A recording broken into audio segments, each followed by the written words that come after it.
오늘은 시행과 사건에 대해서 우리가 한번 이야기해 보도록 하겠습니다.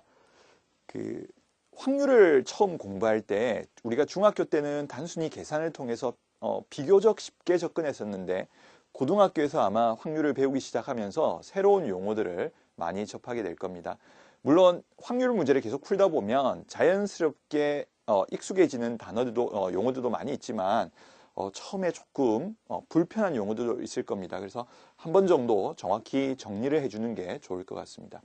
일단 시행이란 것은 같은 조건에서 여러 번 반복할 수 있고 그 결과가 우연에 의해서 결정되는 실험이나 관찰을 의미합니다.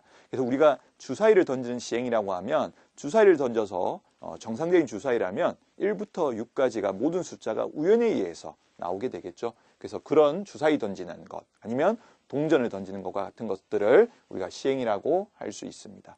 자, 그 다음 배반 사건과 여사건을 이야기하려고 하는데요. 먼저 표본 공간에 대해서 조금 이야기하고 넘어가겠습니다. 표본 공간이라는 것은 우리가 어떤 시행을 통해서 나올 수 있는 결과값들의 집합을 의미합니다. 예를 들어 아까 주사위를 던지는 예를 들었었는데 주사위를 던지면 1부터 6까지가 나오게 되죠. 그래서 1, 2, 3, 4, 5, 6이라는 것이 표본 공간을 이루게 됩니다. 그런데 지금 여기서 이야기하는 배반 사건은 뭐냐면 두 사건 A, B가 동시에 일어나지 않을 때, 즉 둘의 교집합이 없을 때죠. 교집합이 공집합일 때를 사건 A와 사건 B는 서로 배반 사건이라고 한다. 우리가 실제로 확률 문제를 다룰 때 보면 집합의 표현을 상당히 자주 쓰게 됩니다. 그래서 집합의 표현은 익숙해져 있어야 되고요. 배반 사건은 동시에 일어나지 않는 것이고 집합의 개념으로 보면 교집합이 공집합이 되겠죠. 물론 문제 속에서 우리가 사건을 정의해 주기도 하고요. 우리가 문제를 풀 때 우리가 직접 사건을 정의하기도 합니다. 그래서 그때 이 사건들이 배반 사건인지 아닌지는 우리가 꼭 생각을 해야 될 부분들입니다. 나중에 확률의 계산에서 상당히 중요하게 작용을 하게 됩니다.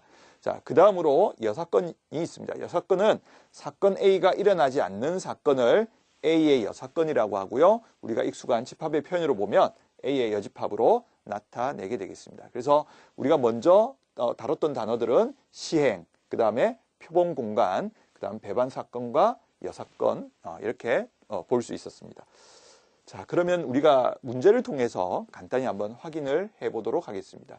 자, 한 개의 동전을 두 번 던지는 시행에서 표본 공간 S와 서로 같은 면이 나오는 사건 A를 각각 구하여라. 근데 동전의 앞면은 H로 표현해 주고요. 뒷면은 T로 나타낸다라고 되어 있습니다.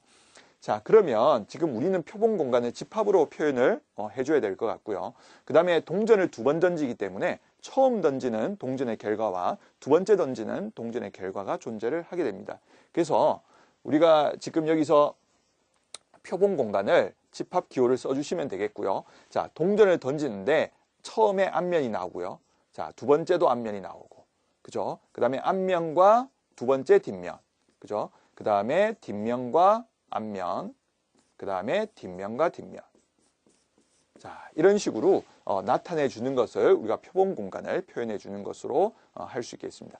자, 그 다음에 서로 같은 면이 나오는 사건 A인데 우리가 이제 표본 공간은 어떤 시행에서 나올 수 있는 모든 경우이기 때문에 우리가 지금 어떤 사건을 정의하게 되면 당연히 표본 공간의 부분 집합의 형태로 나타내지게 될 겁니다. 그래서 이제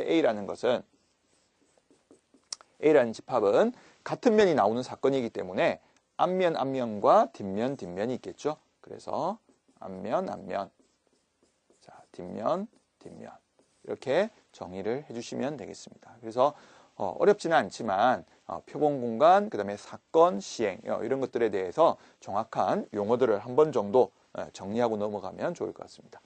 자, 이제 근원 사건에 대해서 조금 설명을 드리고 마무리 짓도록 하겠습니다.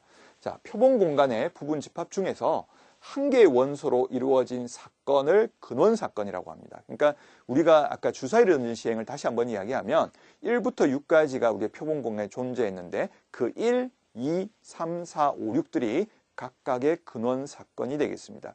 우리가 기본적으로 수학적 확률에서도 이 근원 사건을 바탕으로 정의하기 때문에 일단 근원 사건의 정확한 용어는 꼭 기억을 하고 가셔야 됩니다.